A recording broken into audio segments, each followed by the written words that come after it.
Let's go into a little more detail on this concept of digital signing.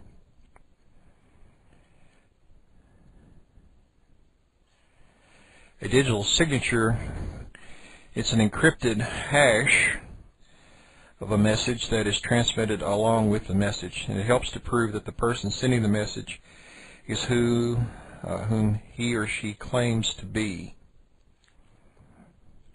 It's used in lieu of if you're sending something electronically, you can't sign it with a pen, so it's the analog of that in the digital world.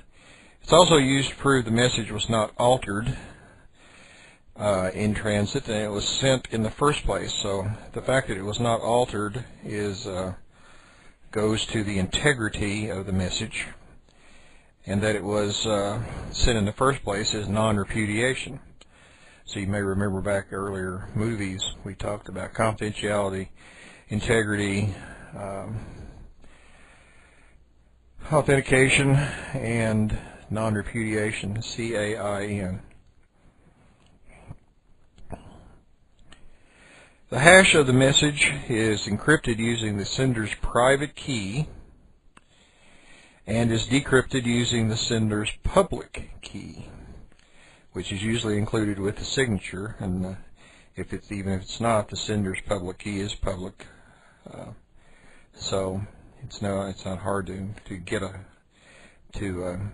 copy of the sender's public key.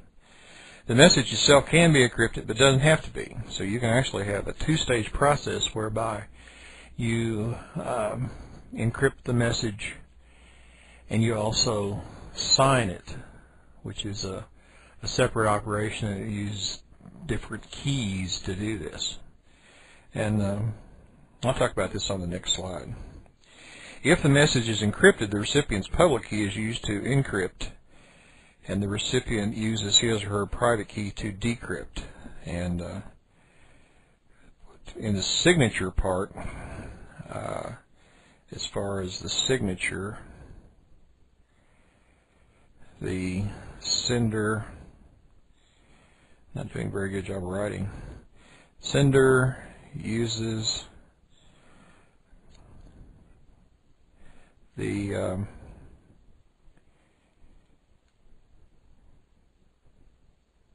his or her private key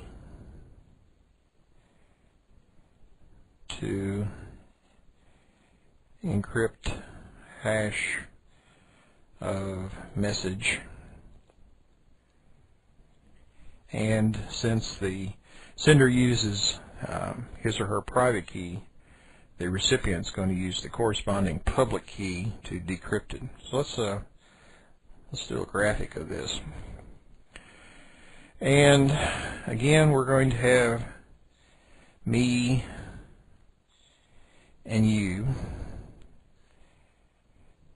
So out here in the public domain is my public key and your public key. So what's going to happen here is I'm going to take the plain text and I'm going to run it through a hashing function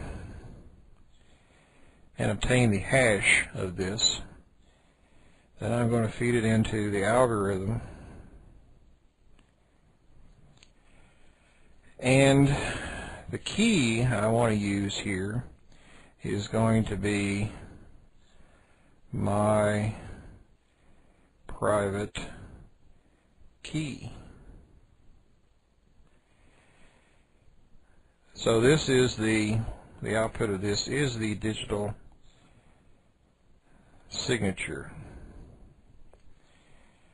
On your end,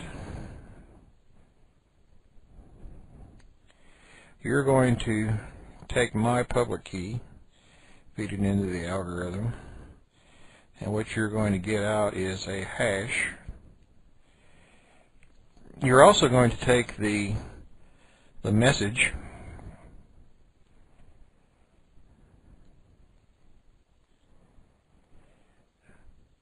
you're going to obtain a hash of it also,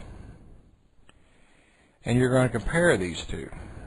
And if they don't match, you'll know that something has changed in the message. Now, if you want to do the whole two-step process here, if you want to both encrypt the message and digitally sign it, here's what we could do here. We can take the plain text, feed it into the algorithm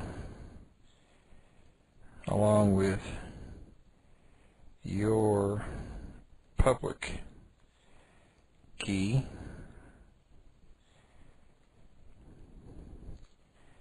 and on your end you're going to feed in your private key, and out comes the message. So digital signing is the top part here. The bottom part is simply an encrypted, sending an encrypted message that only you can read, and you can do either of these, you can do both of these, or you can do none of these, because if you do none of these, you have, absolutely no security. So you need to spend some time thinking about these, and the biggest help that I've found is spend some time thinking about it and realize at any given time you have access to your private key, your public key, and everybody else's public key. So that kind of helps you think through what is possible. So the only private key you have access, ideally, is to your own. So again, this is much used today, will be much more used in the future, and you really need to understand how both asymmetric encryption works, how hashing, what hashing does for you, how symmetric encryption works. You need to know the strengths and weaknesses of symmetric versus asymmetric, when you'd use one, when you'd use the other. You need to understand what a digital signature is actually does, how it's the whole process. So again, these are very important concepts.